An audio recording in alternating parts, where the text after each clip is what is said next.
In this video, I'm going to show you how to hand embroider your own flowers just like these on this design. This is part of a series when I'm going to show you how to do the flowers, the leaves and the tiny flowers that are called French knots. You can be a complete beginner and have great success with this. If you stay until the end, I'll show you some great project ideas for using them. I'm Christine of Christine's Crafts and this channel is dedicated to crafting on a budget.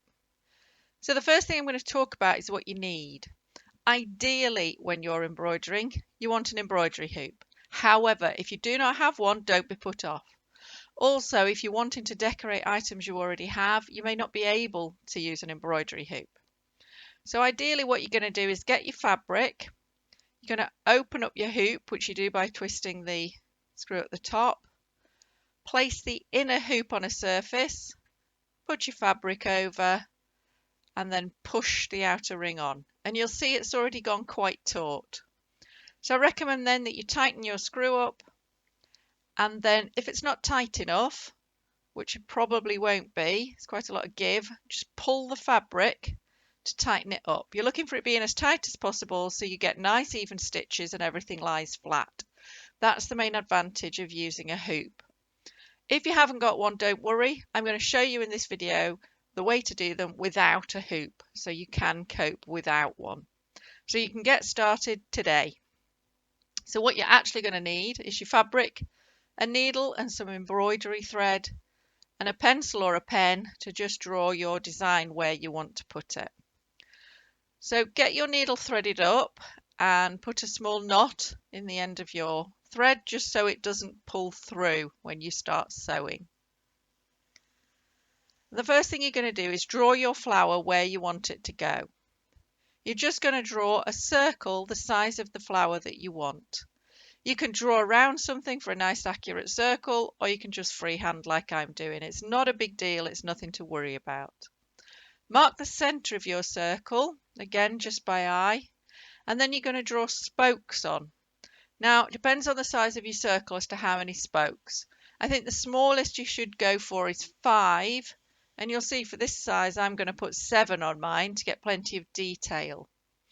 You must make sure you have an odd number. So if you're trying to go much bigger, try 9. But I think really a giant one you're going to have some trouble with. So once you've got your spokes and you've made sure you've got an odd number, it's time to start sewing. Bring your thread up from the back, right up the center of your circle. Then choose one of your spokes and take the needle in again at the end of the spoke. So it doesn't matter which one, just pick one and go in at the end of the spoke on the circle. And then you're going to pull it, and I'm not going to use the word tight, but you're going to pull it so it lies flat on the fabric. And this is where you're going to find it's harder without your embroidery hoop. I suggest you keep placing the fabric down flat and making sure it's lying properly and you've not pulled anything too tight and puckering up your fabric. And you're just going to keep bringing that needle up through the center and then taking it back down at the end of one of your spokes. And keep doing this until all your spokes are in place.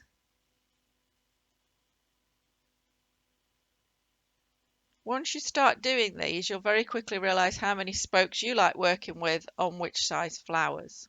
You can see I'm just starting to pucker a little bit and I just have to keep pulling the fabric and flattening it down.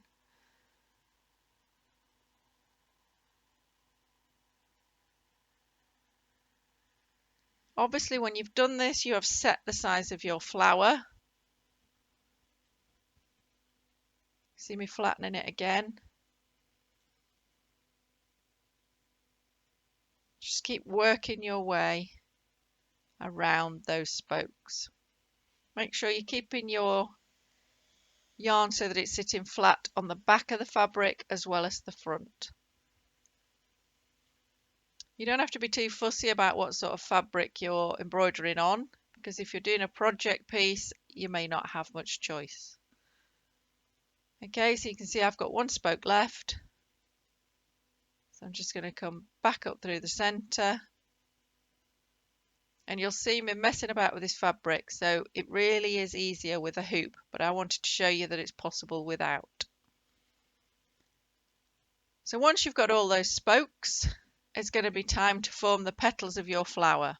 I rather think they look like hand embroidered roses, but you decide what you think they look like. So you need to bring that needle up near the center, just right next to the center. And then you're going to take your needle over a spoke and then under the next one. So over a spoke, under the next one. You're not going through the fabric at all.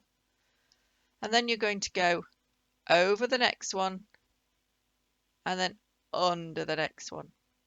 And you keep working your way around the flower, going over, then under, over, then under, and you'll get a little rhythm going. And each time just pull that thread so that it sits nicely.